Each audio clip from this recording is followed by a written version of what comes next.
এবার বাড়িতে গিয়ে দেখি মা অনেকগুলো কাঁচা হলুদের গাছ লাগিয়েছে, আর সেগুলো থেকে বেশ হলুদও হয়েছে।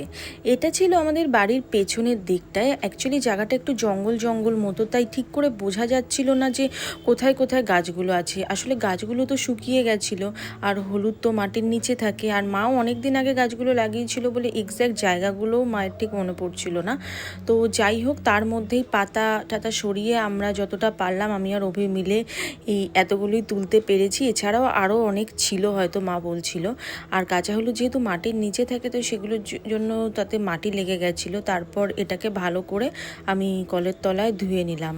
ধুয়ে নেওয়ার পরে বেশ পরিষ্কার হয়ে গেছিলো, আর ঝুড়িটাকে কাত করে রেখে দেওয়াতে জলগুলো সব ঝরে গেছিলো। আর হলুদগুলো ছিল একদম ফ্রেশ। দোকান থেকে কিনলে আমি দেখেছি অনেক সময় শুকনো শুকনো লাগে, বাট এগুলো একদম ফ্রেশ ছিল।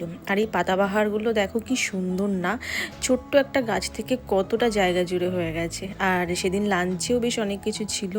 অ্যাকচুয়ালি অনেক কিছুর থেকেও আমার খুব পছন্দের খাবার ছিল, যেটা হলো মাটন, তার সাথে ডাল, পটল ভাজা, আমের চাটনি, এগুলোও মা করেছিল। তো এইভাবে জমিয়ে লাঞ্চ করলাম, আর এভাবেই কাটলো আমার বাড়িতে একটা দিন।